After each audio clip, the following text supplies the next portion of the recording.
nation. Hebrew kingdom building.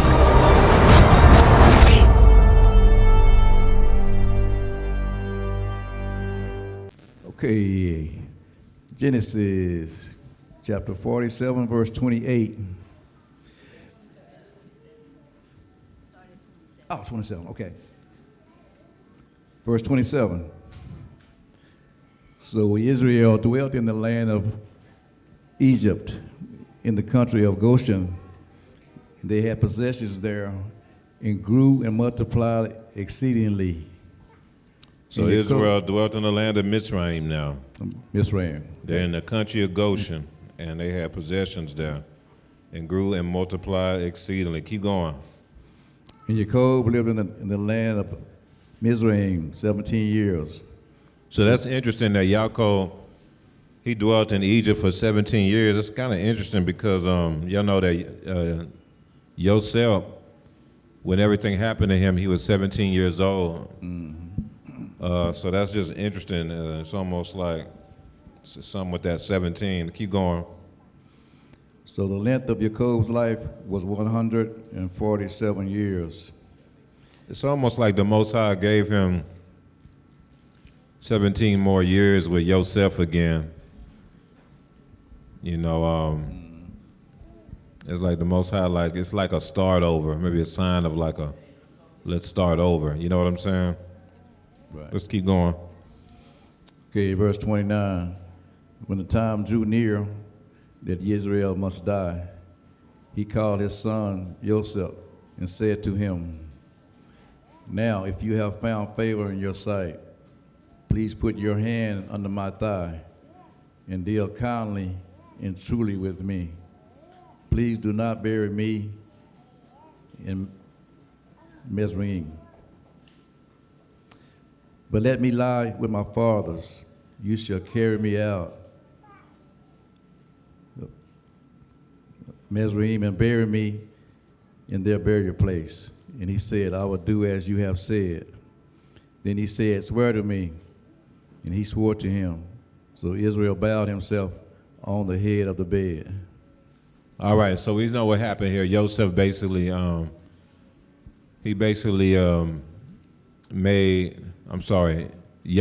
made his son Yosef swear that he would not bury him in Egypt. So he had to leave his home. He had to leave the place where Yahuwah promised for him and the seed to flourish in, to go to Egypt because of what? The famine, right?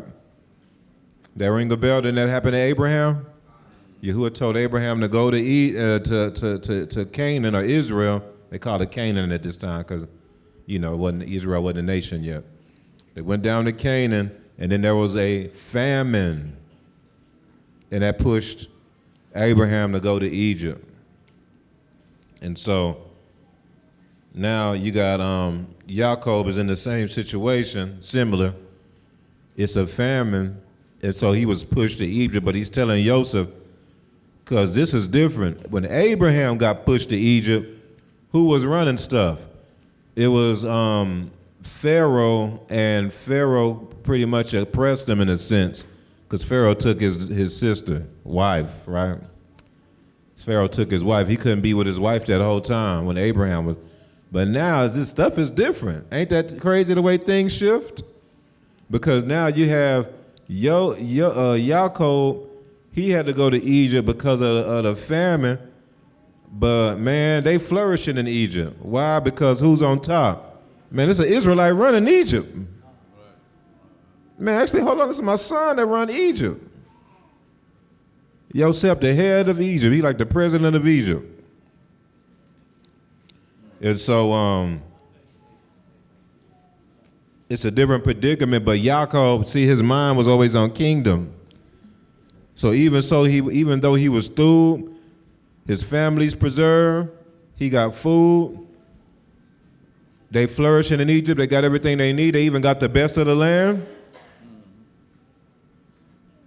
Yaakov was thinking kingdom. He told Joseph, man, swear to me, man, because he knew he was at the end of his life. He was like 130, 140 years old. He's like, man, you got to swear to me that you ain't going to bury me here, though. He's like, nah, man, the Most High promises to me that's going to be where my people, our seed and descendants are going to flourish back where we came from. And I got a burial plot over there that, your forefather Abraham bought. I want to be buried with my fathers. You got to swear to me that you'll do this for me. That was asking a lot. That wasn't a small ask. Man, you talking about miles away, miles and miles away from Egypt to that region, especially back then when you got to go on horseback. I don't know, that might be a couple of days' journey. I mean, it took the Israelites 40 years to get over there from Egypt. I know it don't take that long in real life, but they had, y'all get what I'm saying. It's not a short trek. I think it's roughly about a 10 to 11 day journey, something like that. But it took the Israelites 40 years to get over there. And so that was a large ask, but Joseph, one thing about Joseph, he was serious about keeping the commandments. Honor your mother and father, and man, what better way to honor your mother and father than to honor the way they want to be buried? Honor their request. So he said, okay, I'll do it. And plus he had the means. This is Joseph. He the leader of Egypt. He got the means. You got the money. You through. You know what I'm saying? So he swore to it. He's like, yeah, I'll do it. All right, let's go to chapter 48. No, let's skip to chapter 50. Chapter 49. My apologies. So chapter 49, y'all notice, what is chapter 49 about? It's interesting because the Most High bestowed blessings on us today, huh? Hallelujah. Very interesting that this whole Torah portion is surrounded around blessings. 48 and 49. Hallelujah. You got the blessings of Joseph, the blessings of Ephraim, Manasseh, then you go to 49, is the blessings to the other tribes, or patriarchs. Very interesting. Let's start with verse 29. Let's go.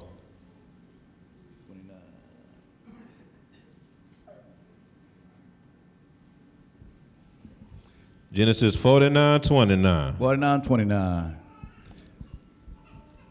Then he changed them and said to them, Then he charged them and said to them, I am to be gathered to my people. Bury me with my fathers in a cave that is in the field of Ephron and Hittite, in the cave that is in the field of Machpelah, which is before Mamre. Skip to verse 33. Verse 33. And when Jacob had finished commanding his sons, he drew his feet up into the bed and breathed his last breath and was gathered to his people. So he was gathered to his people. He had died at the end of chapter 49. So Yaakov, after he did the blessings, that was basically his last words recorded.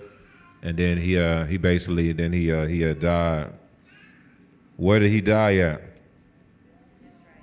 He died in Mitzrayim. He died in Mitzrayim. So let's see what it says here.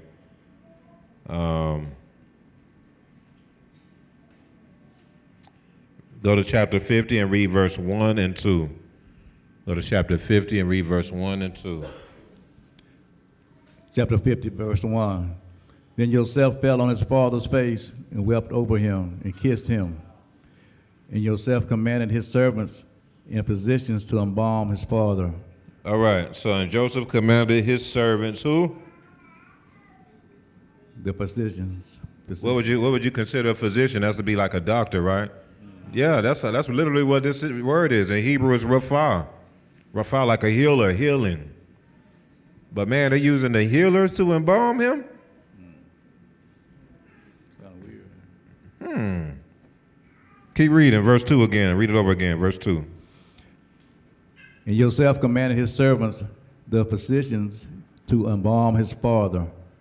So the physicians embalmed Israel. Hey, hold on. So it starts out, it said, and Joseph commanded his servants to embalm his father, so the physicians embalmed Israel. It's interesting that they didn't use Jacob this time. And Joseph went and got a healing person, Rapha. He got a healer to embalm Israel.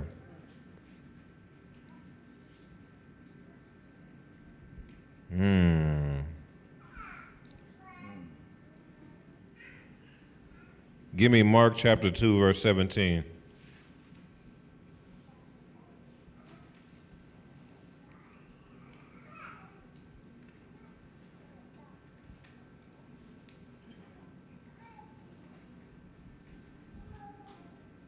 Mark chapter 2, verse 17. When Yahushua heard it, he said to them, those who are well have no need of a physician, but those who are sick. I did not come to call the righteous, but sinners to repentance. Oh, snap. So this was in context to the tax collector. This is in context to the tax collector. Let's scroll up to verse 13. I'm going to read this part real fast. Y'all read along. Mark chapter 2, verse 13. It says, then he went out again by the sea, and all the multitude came to him, and he taught them. As he passed by, he saw Levi, the son of Alphaeus, sitting at the tax office, and he said to him, follow me. So he arose and followed him. Now, y'all know the tax collectors were always looked at pretty badly in Israel. But I told y'all why. I know in Christianity they just said because they were bad people and they used to cheat people. And that's true, but it's more than that. It's because those were Israelites and they were selling out for Rome.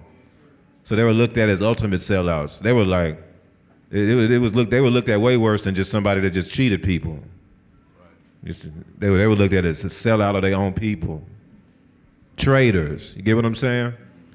Because Rome would pay them a lot of money to, Rome was diplomatic.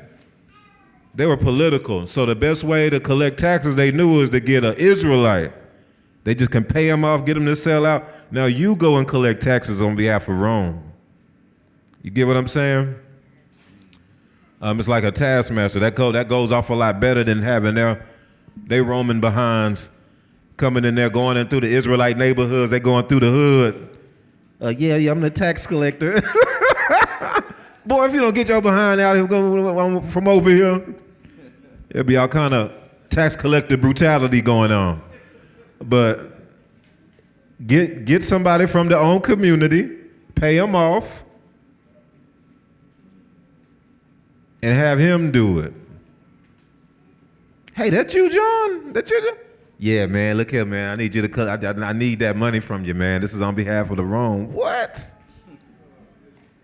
So you can imagine. Let's keep going. Verse 15. So Yahushua is being cool with him. That's why it was a big deal, because Yahushua told him to follow me. Verse 15, now it happened as he was dining in Levi's house that many tax collectors and sinners also sat together with Yahushua and his disciples, for there were many, and they followed him.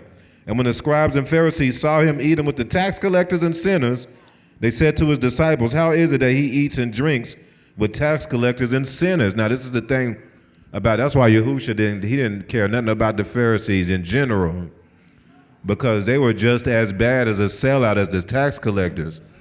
But see, Yahushua dealt with the tax collectors because at least they were open with it. Remember, Yahushua said, I would rather you be hot or cold. Tax collector was like, look here, man, I need the money. Look here, this is just what I chose to do, you know what I'm saying? They was just outright sellouts. The Pharisees was sellouts, but they were hidden, I guess is the best way to put it. They were undercover sellouts. So they were making it like they was all about the people. Yeah, it's all about Israel. Yeah. And then as soon as the doors is closed, they chilling with Rome. Okay, all right, boss, now we make sure that we won't be talking about no certain things like that. We sure won't. No, we're not gonna do nothing like that. No, we're gonna make sure that we keep everybody in line. We'll make sure we do that, for real. The same as a lot of churches today. And so that's why Yahushua was just like, he looked at the Pharisees as the ultimate hypocrites. Because here they go, they talking down on the tax collectors for being a sellout, but they do the same thing. They talk down on the tax collectors for cheating people, but they do the same thing. See what I'm saying? They just good at hiding it. But you can't hide nothing from Yahuwah. So Yahushua knew all that they was doing. Anyway, verse 17. When Yahushua heard it, he said to them, those who are well have no need of a physician, but those who are sick. So what is Yahushua doing? He's calling himself a physician. Y'all see what I'm saying here? That's why I wanted to read up a few verses so y'all can get the context. He's calling himself a physician. He said, those who are well have no need of a physician, but those who are sick. I did not come to call the righteous, but sinners to repentance. All right, now let's go back to Genesis 50. Or Bereshit 50. Last chapter in Bereshit. That's interesting that Bereshit has 50 chapters. Very interesting. Jubilee.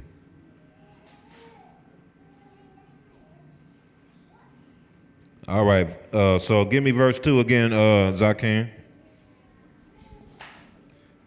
Genesis 50, verse 2.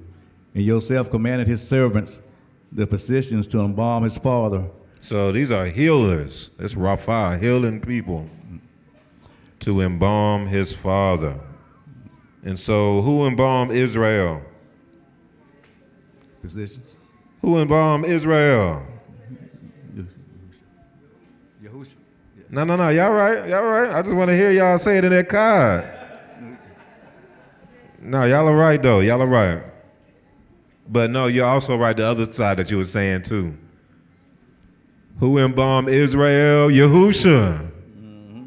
Yeah. Because think about it. What does embalming do?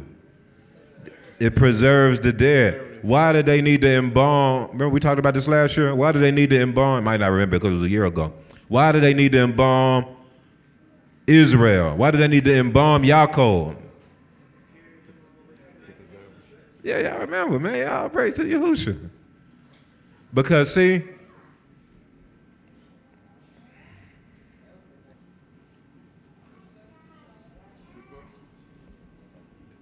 all right, Bereshit chapter 48, and give me verse 7.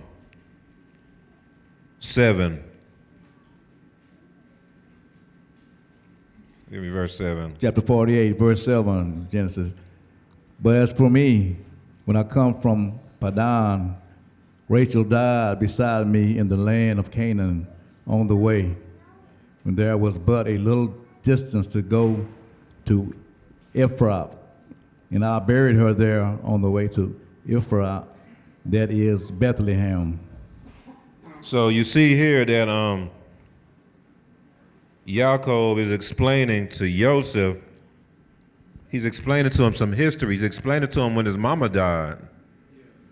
He's like, man, but as for me, when I came from Padan, Rachel died beside me in the land of Canaan on the way, when there was but a little distance to go to Bethlehem or Ephraim.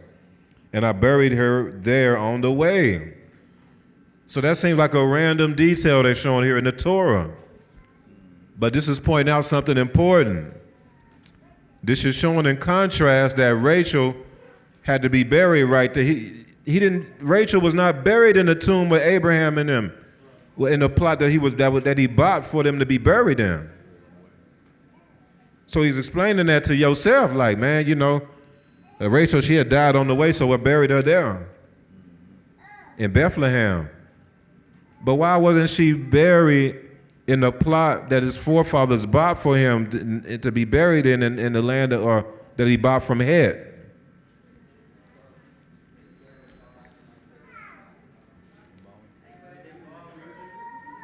Yeah, right. Todah, y'all got it. Y'all remember, okay. Because she was not embalmed.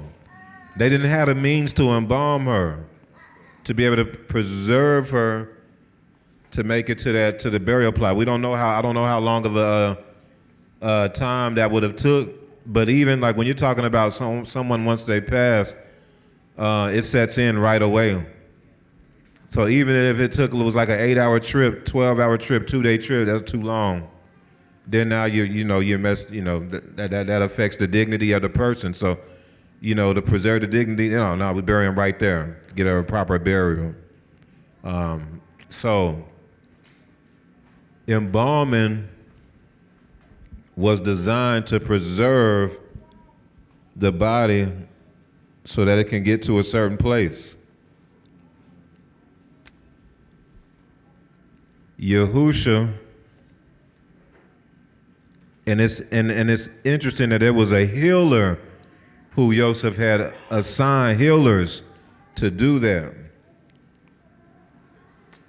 And it's interesting that the embalming was done to Israel, not Yaakov, even though in the previous chapter they used Yaakov when they were calling his name. They was using Yaakov. Go to Genesis 49, verse 1. Genesis 49, verse 1. And Jacob called his sons and said, Then who? Jacob. Oh, they didn't use Israel right here. You see what I'm saying? Give me verse 2 real quick. Verse 2. Verse 2. Gather together and hear, you sons of Jacob, and listen to Israel, your father. So they use them both interchangeably here. There's some sort of science here. There's something here. Right.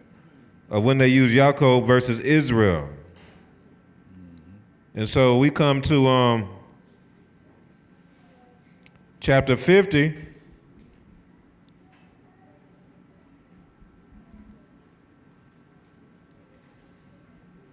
Well, go to chapter 49 and go to the last verse.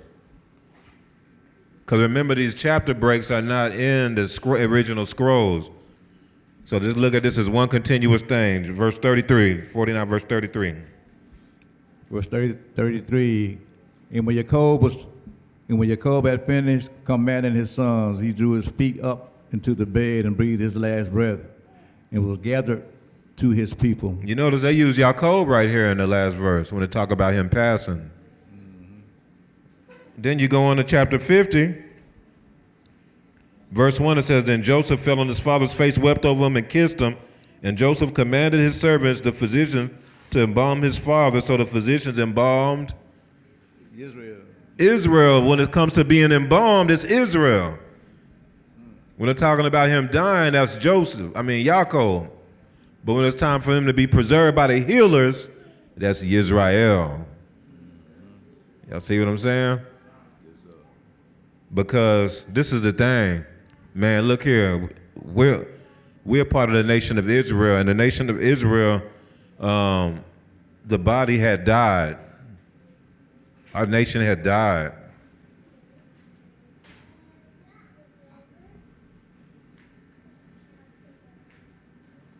That was some children that went out there? Oh, okay. The nation of Israel had died. And so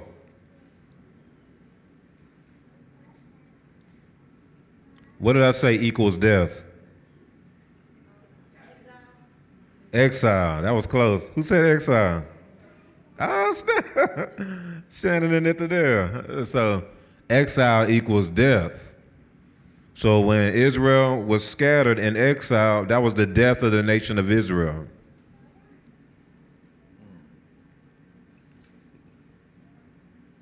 Exile equals death.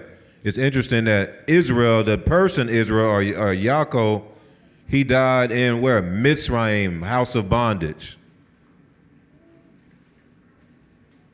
They still called it Mitzrayim. He died in Mitzrayim, the house of bondage.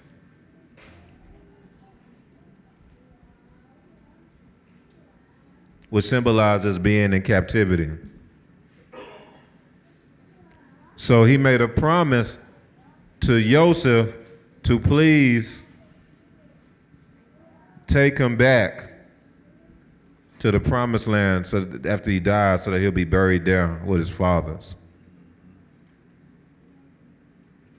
But the only way for him to be able to make it to the promised land, if he dies in Mitzrayim, the only way to make it to the promised land, if you died and scattered in the captivity, is You gotta be preserved by the healer. You gotta be preserved by the healer. You gotta be embalmed.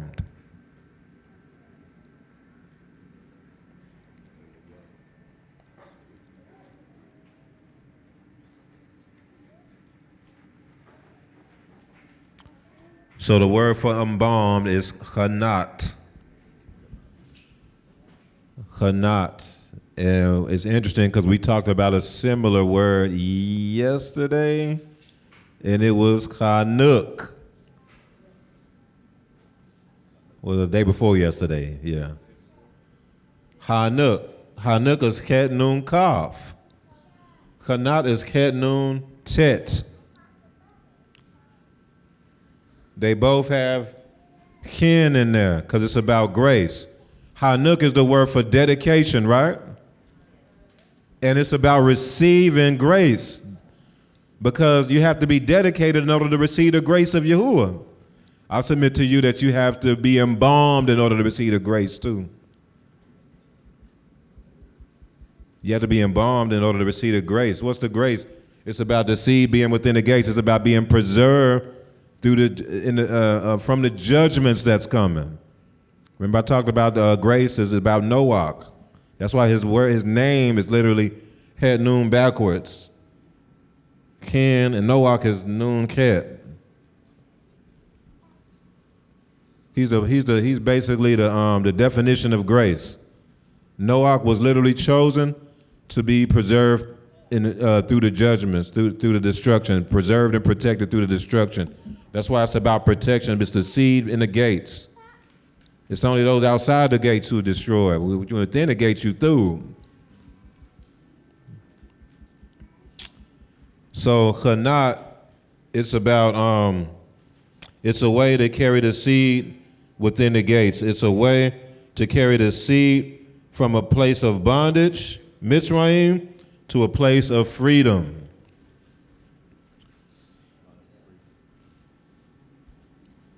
It's a way to carry the seed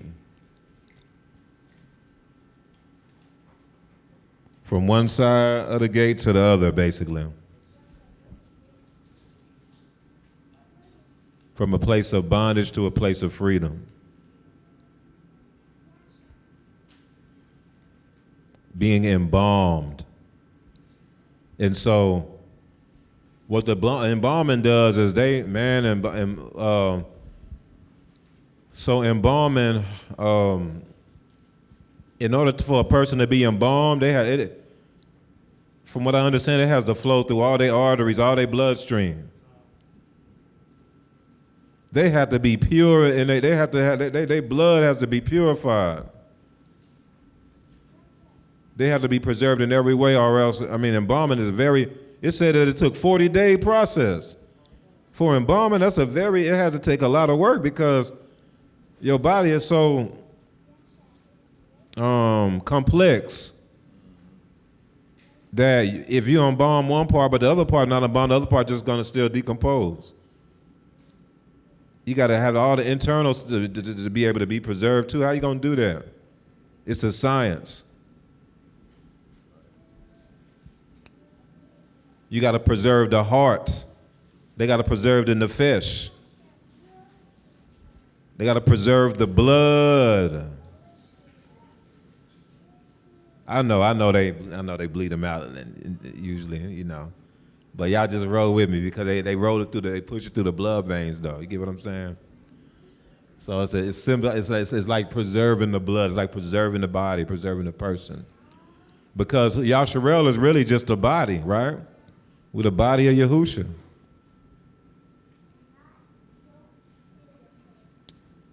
And it's about the body being able to make it out of captivity, to be able to make it out of Sheol. That's what captivity is. To be able to make it out of Sheol and go and be back into the promised land. And the only way for the body, Israel, to be able to do that is if they've been embalmed. Chanat. See, if you have not been embalmed, ruachali, y'all know what I'm saying, ruachali. If you have not been embalmed ruachally, you're not going to make it to the promised land. You're gonna decompose before you get there. You're going to rot. You're not going to make it. You'll die on the journey. You'll perish on the journey. You won't make it far enough because it's a journey. Yeah, you'll have to be buried right there. You have to be buried in captivity. You don't have to be buried in the wilderness. A lot of the children of Israel, they didn't make it to the promised land. They died on the journey, didn't they? There's a whole generation that didn't make it. They died on a journey. They didn't make it out of Mitzrayim. And it's because I submit they were not embalmed.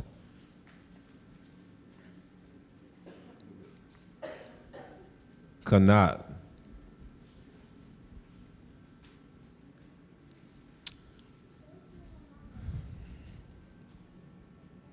Man, the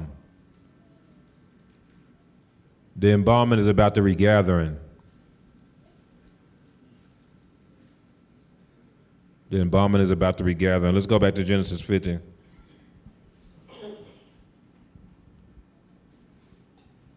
And let's read verse 3. Genesis 50, verse 3. 40 days were required for him, for such are the days required for those who are embalmed. And the Egyptians mourned for him 70 days. So 40 days were required for him to be embalmed. Testing.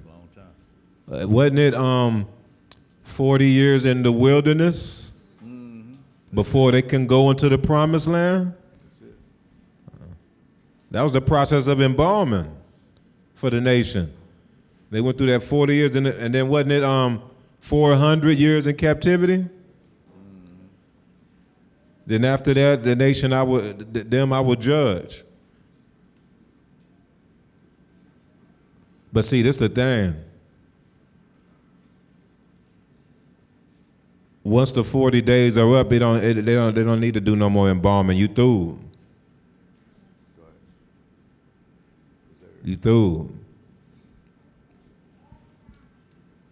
Because the goal is to be regathered to the fathers. It's about the regathering. Listen, y'all, we are part of the regathering.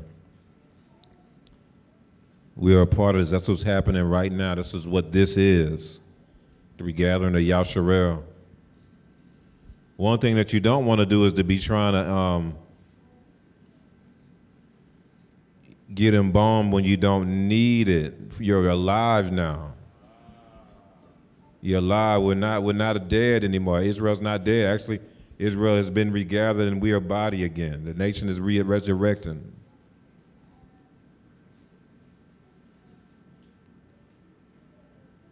Yahuwah has turned over the captivity of Israel.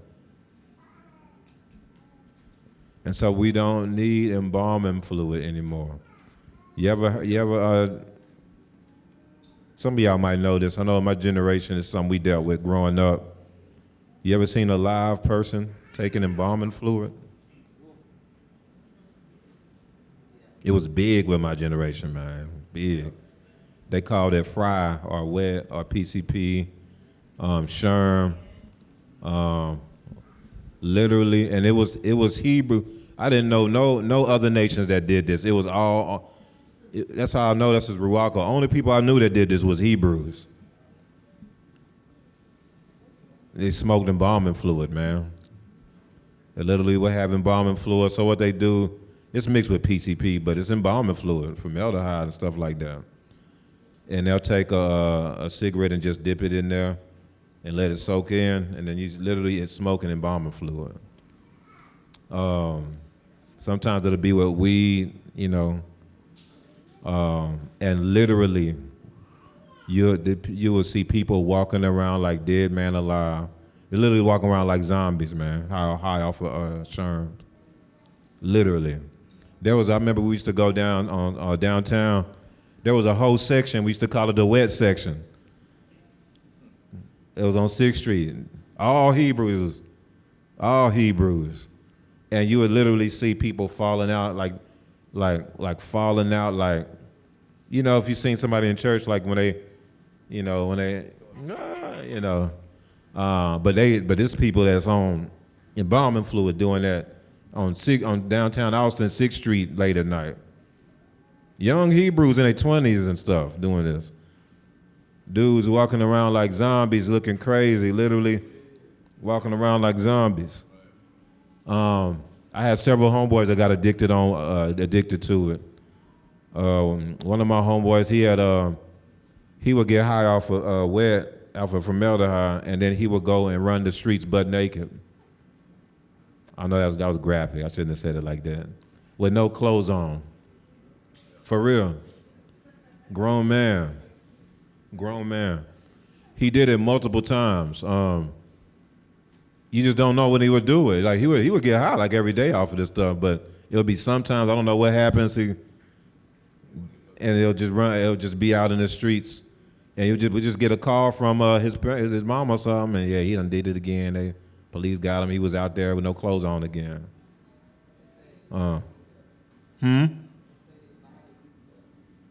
Yeah, I don't know what it is. It's crazy.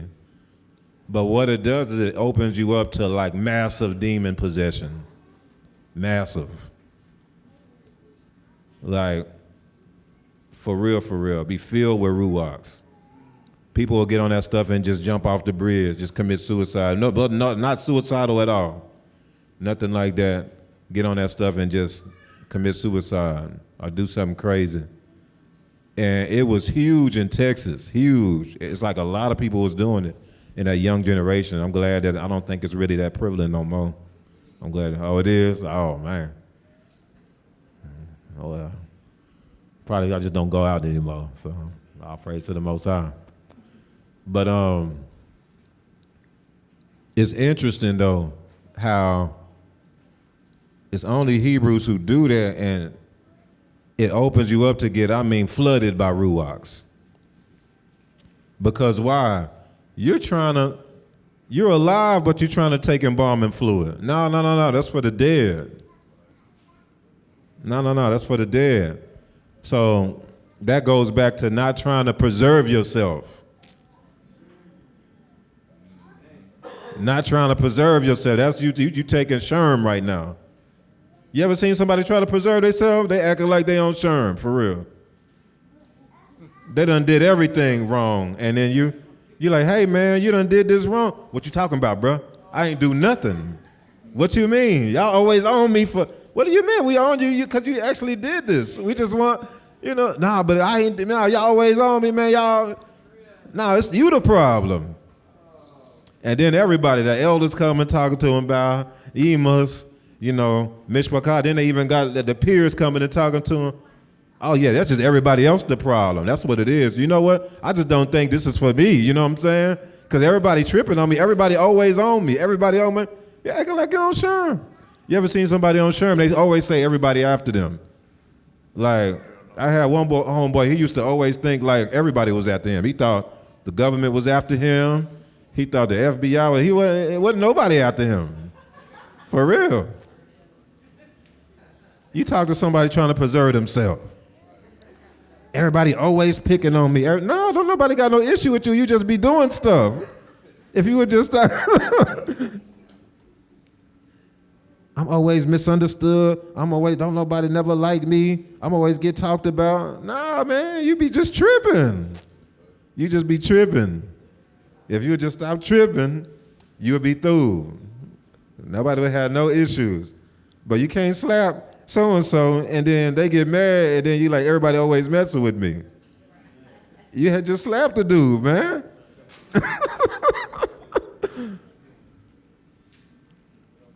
You taking embalming fluid, man. You trying to preserve yourself. You alive. There's no need to try to preserve your own self. Just trust Yahusha. Trust Yahuwah.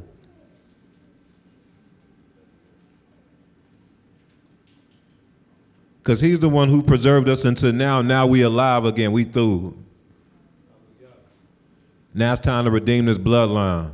We through. We awake now. Yeah. We're Jerusalem.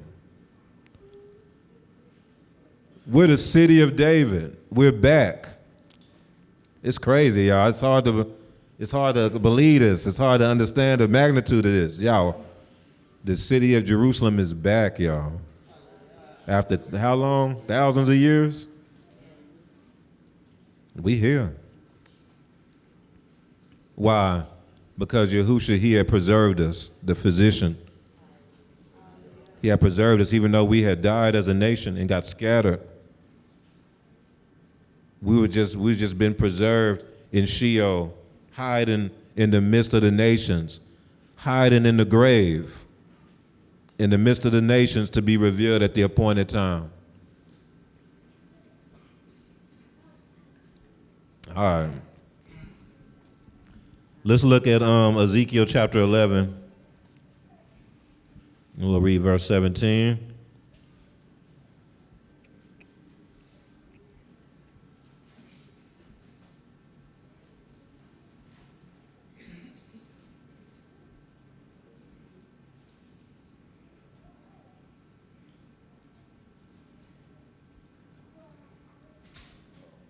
Ezekiel chapter 11, verse 17.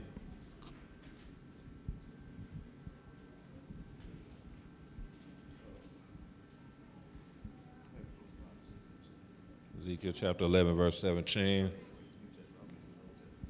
How y'all doing? Okay, yeah, you just need to sleep then.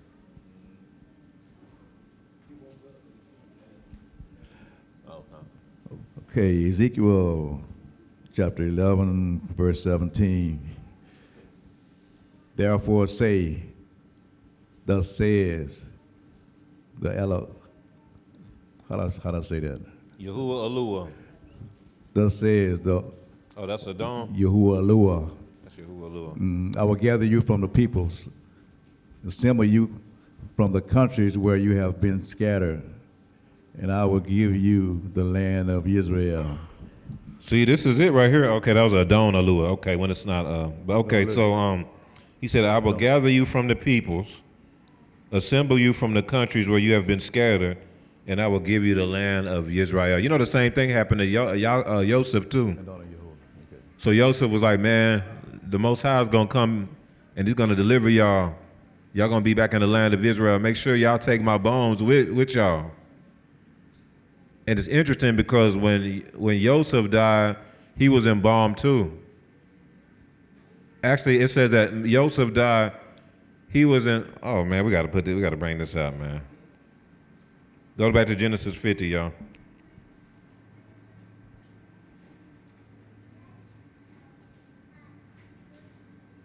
We almost done. Bereshit chapter 50. And then we're going to go to the last verse of verse 26.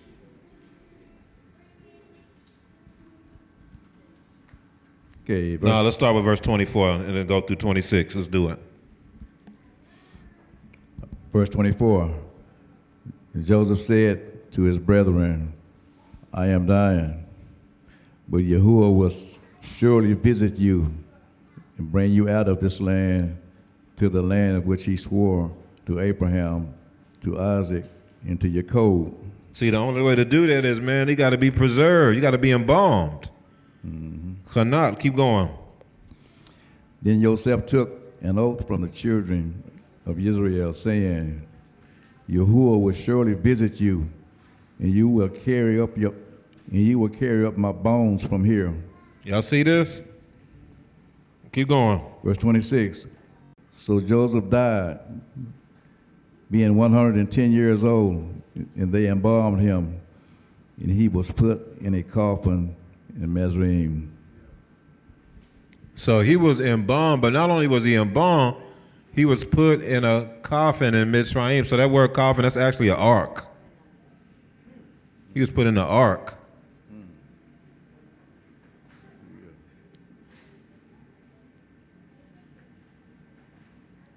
And preserved, y'all. He was embalmed. And so, and you'll read it whenever the children of Israel, and they talk about it in the book of Shemot, whenever the children of Israel left left Mitzrayim, they took Joseph's bones with them. They took it with them. They took them.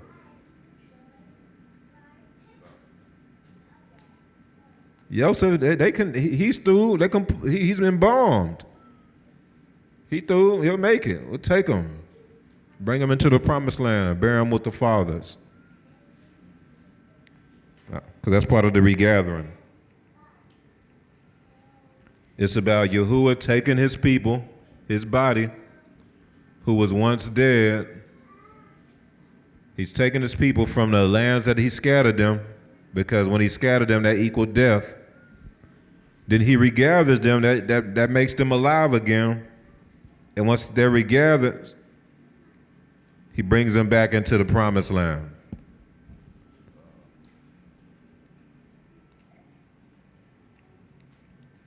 Let's look at what happens when they bring Joseph to the promised land. This is gonna prove it, y'all. I think y'all might be a little I don't know if y'all getting it all the way. Let's just look at this real quick. Chapter 50, verse 7.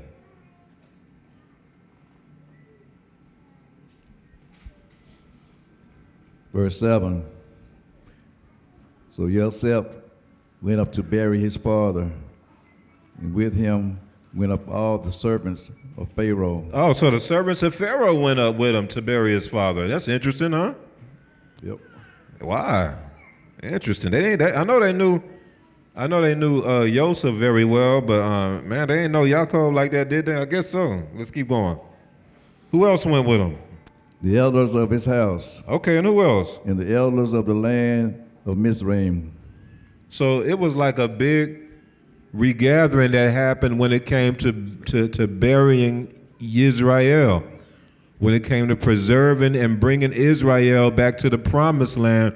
It was like a big gathering. Keep going.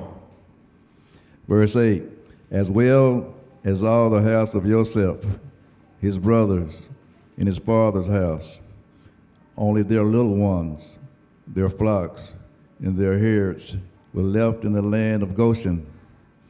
There went up with him both chariots and horsemen. Sorry about that. Where was that? I got lost. Let's see. Verse 9. Verse 9, okay. And there went up with him both chariots and horsemen. And it was a very great gathering. It was a very great what? Very great gathering. It was a very great gathering. So this is showing how this is lined up with a gathering, with a regathering in a sense, which consisted of the children of Israel, but also his companions. It was a mixed multitude that came, didn't it?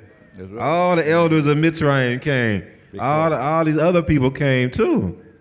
And then when you keep reading, even the people in Canaan, the Canaanites was looking like, man. They was looking at it too. Because it was about the children of Israel, it was about the nation of Israel being preserved so that they can make it from the house of bondage, Egypt, to the promised land, Israel. Give me Micah chapter 2, verse 12.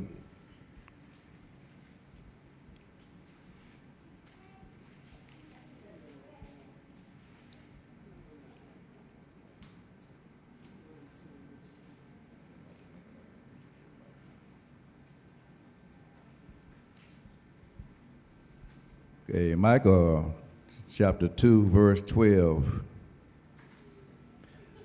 I will surely assemble all of you, O Yaakov. I will surely gather the remnant of Israel. I will put them together like sheep of the fold, like a flock in the midst of their pasture. They shall make a loud noise because of so many people. The one who breaks open will come up before them. They will break out, pass through the gate, and go out by it. Their king will pass before them with a lure at their head. Hallelujah. Go to Micah chapter 4. And give me verse 6.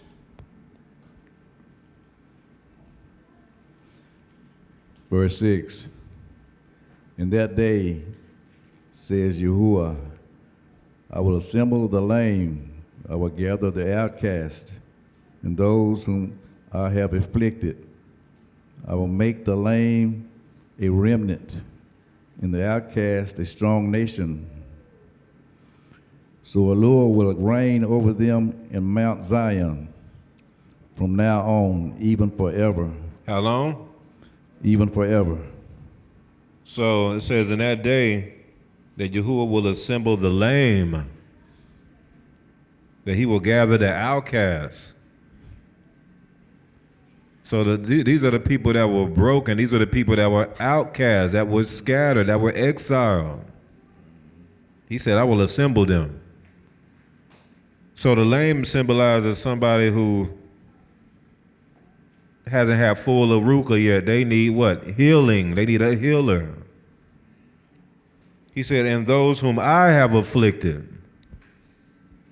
It's interesting that what we saw today was we had two witnesses who saw gold vessels being offered up, but the gold vessels had afflictions on them. They had cracks on them.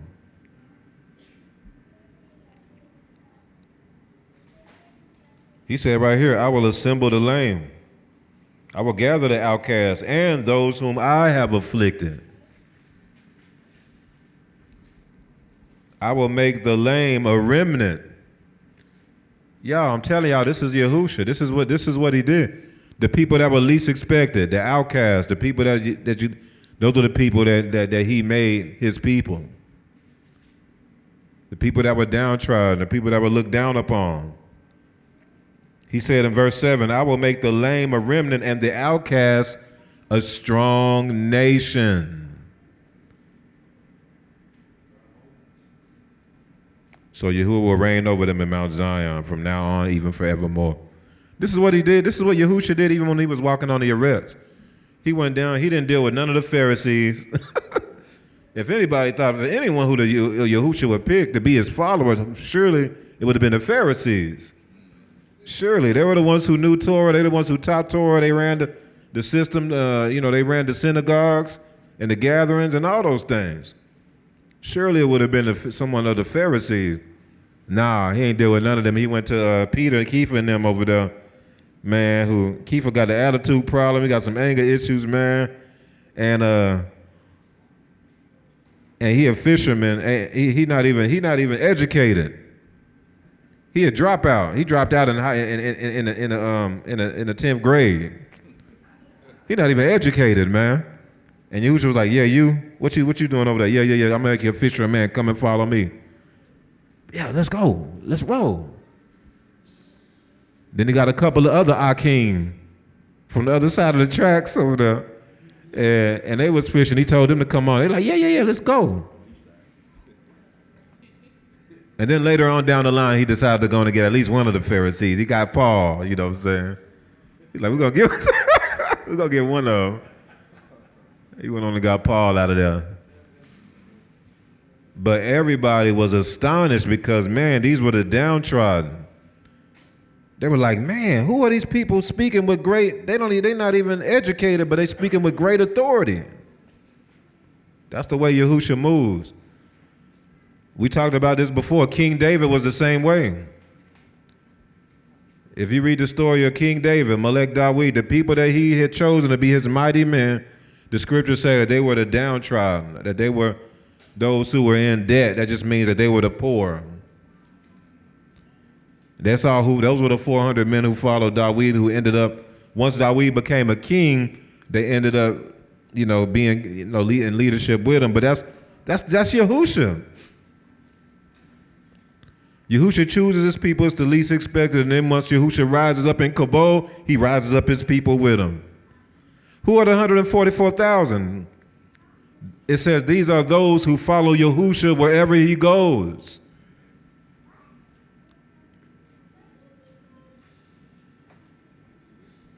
But anyway, all praise to the Most High.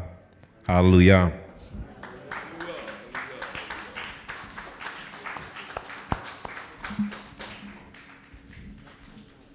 Mushaw, that picture you got up there, what's the thought behind that, if you don't mind? So the thought behind that was a messenger, basically regathering the people, regathering the people. Radayahu. What, is he in here? What did you say you saw? Oh, snap. Hold on, you said you need a mic. Come on, Z. Oh, snap, I ain't thinking about that. That's crazy. I saw the golden malak standing behind people, as well as going into people.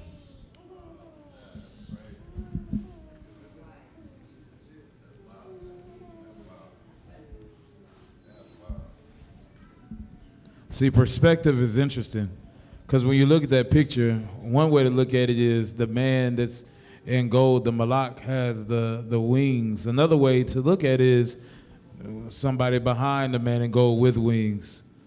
But Snap.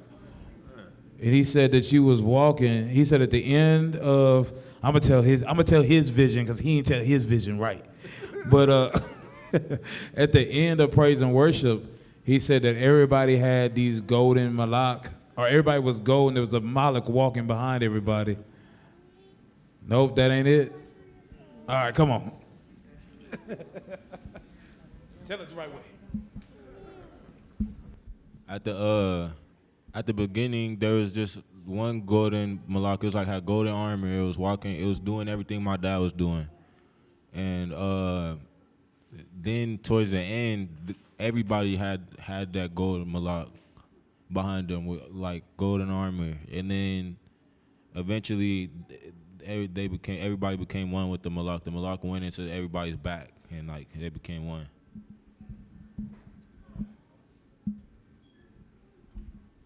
So in thinking about what you was talking about, like the gathering, he said I will. Yeah, this has got me thinking, Mushaw. He said I was gonna scatter you. I'm gonna gather who's scattered and bring you into one place.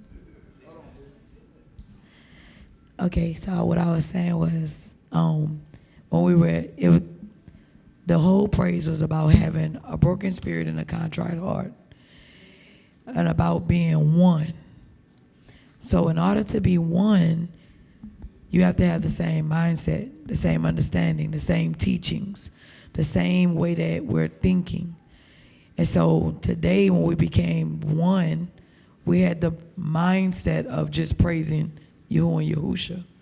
So in the midst of service, I was standing from afar, and I saw Mushal here, Zakane here, and then I went to go get Yahya.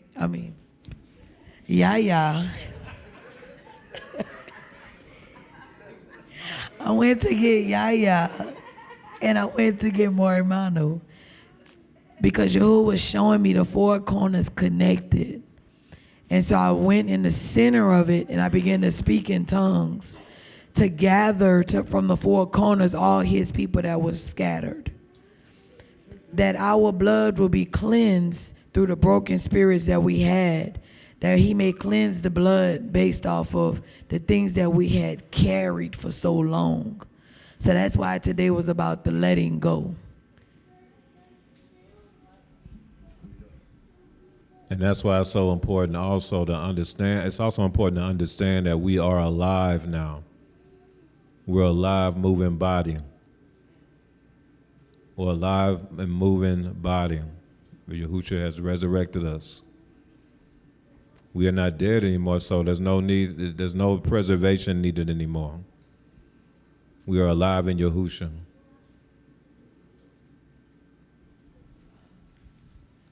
What else, y'all?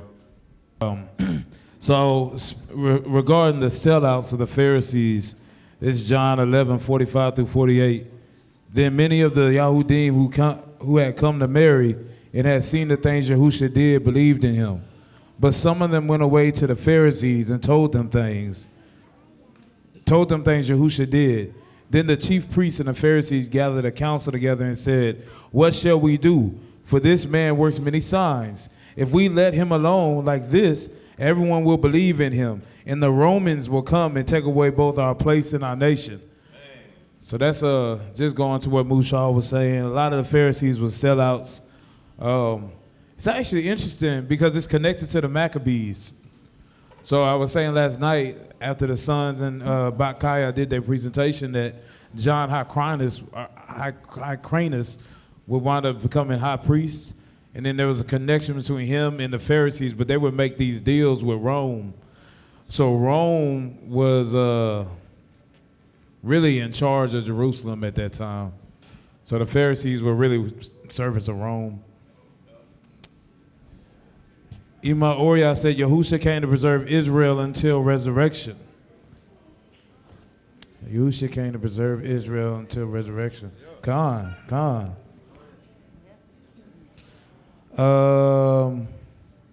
So when this is a real question. So when you were talking about how the Israelites got Joseph's bones back, I thought that was really, really interesting. Like when they left, because Joseph would have been buried amongst the kings. So they must have had to like raid that place. Not only would he have been buried amongst the kings, but it would have been like probably in one of the pyramids or something like that, because that's where royalty was buried. Especially with his wife being a high priest of On or something like that. So it would have been an interesting journey to get them bones back. It's probably like some real life Indiana that's Jones a great type point. stuff. Yeah, that's a great point. Yeah. The Israelites in the Temple of Doom. Everybody's too young or asleep to know that movie. So anyway, Y'all know that it's only 8 o'clock, huh? 8:13. it's that cold. You get still and cold, you go to sleep.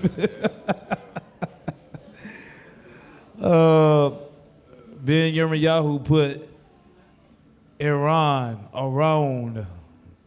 Oh, this is the word for tomb. Chest, ark of the covenant. Y'all see, it's only translated as coffin at one time in all the scriptures. Dang. It's translated as ark 195 times, y'all. That's what it means, y'all. Only time they translated as coffin was that one scripture. Yeah, it's an ark. Yeah. Yeah, it's an Indiana Jones movie about the Ark of the Covenant. Just putting that out there. That's it.